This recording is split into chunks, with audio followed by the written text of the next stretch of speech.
আসসালামু আলাইকুম, সবাইকে শুভেচ্ছা। দেখেন, আমি এর আগেও আপনাদের সাথে অনেকগুলো ভিডিওতে কথা বলেছি। আমি মূলত এখানে দেখেন সবগুলো জায়গায় আমরা প্রথমত যে জিনিসটা কমন এটা খুঁজব, বেলি, বেলি, বেল, বেল।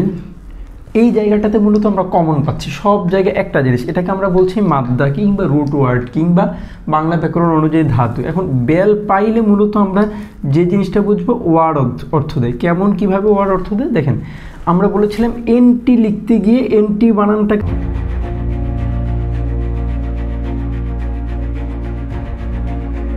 যদি আমি ANTI লিখি তখন এর অর্থ হবে বিরুদ্ধাচরণ, আর ANTE লিখলে আগে অর্থ দিবে।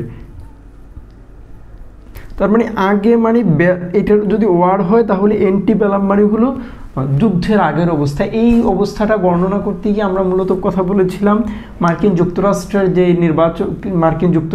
যেই গৃহযুদ্ধ, এর একটা উদাহরণ আমরা দিয়েছিলাম যে এন্টি বেলাম। তার মানে যদি আমি ওটাকে একেবারে টাইমলাইন ধরি কিংবা এটা ওই মার্কিন যুক্তরাষ্ট্রের যে আমেরিকান সিভিল ওয়ার, এটাকে যদি আমি মূল অবস্থানে রাখি তার মানে এই যুদ্ধের পরের অবস্থাটাকে বলে পোস্ট বেলাম। তাহলে আমি এন্টি বেলাম বুঝলাম, পোস্ট বেলাম বুঝলাম।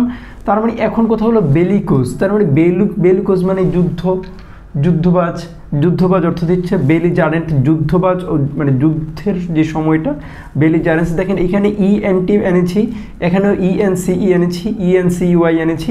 তার মানে এই জিনিসটা মূলত এখানে যেটা বুঝছি যে এখানে মূলত ENT কিংবা ENCE কিংবা ENS কিংবা NC, এই জিনিসগুলোর মূলত যে অর্থটা দিচ্ছে আমাকে সেটা হলো এটা মূলত এখানে কোনো অর্থ ধরেই নিতে পারছি না। কেন?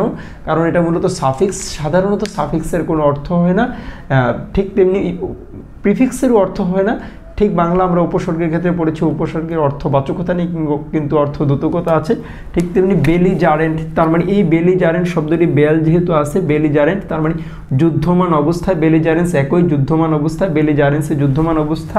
তারপর এন্টি বেলাম মানে হলো যুদ্ধের আগের অবস্থা, পোস্ট বেলাম মানে হলো যুদ্ধের পরের অবস্থা।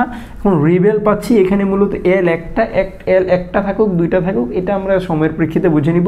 এই রিবেল শব্দটা সাধারণত বিদ্রোহী অর্থ দেয়। যখন আমরা বলি যে the rebellious poet of Bangladesh is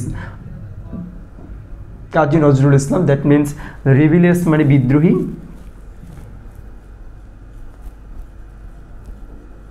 দেখেন একই জায়গা থেকে বিদ্রোহ, দ্রোহ জায়গাগুলি কিন্তু খুব কাছাকাছি। রিবিলিয়ন শব্দটির অর্থ এখানেও বেল পাচ্ছি, মূলত এখানের রিবেলিয়ন যে অর্থ, এর অর্থ মূলত বিদ্রোহ অর্থ দেয়।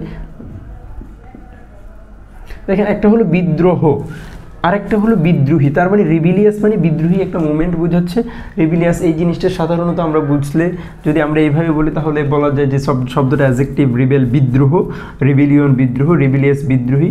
দেখেন বেল, bellicose, belligerent, antebellum, postbellum, rebel, rebellion, rebellious. তার মানে কাছাকাছি বেলিজারেন্স এই জিনিসগুলো নিয়ে আমরা কথা বলেছি। কিংবা এন্টি বেলেম নিয়ে যখন আলোচনা করি তখনও বলেছিলাম যে এন্টি বেলাম নিয়ে যখন বলি তখন কিন্তু বলেছিলাম বেল, বাকি জিনিসগুলো নিয়ে পরবর্তী সময়ে কথা বলবো, এবং আজকে আপনাদেরকে বলেছি। তার মানে শব্দার্থ শেখাটা খুব ইজি। তার মানে আপনি দেখেন শুধু বেল পারলে আপনি বেল দিয়ে অনেকগুলি শব্দ একসাথে শিখে গেছেন।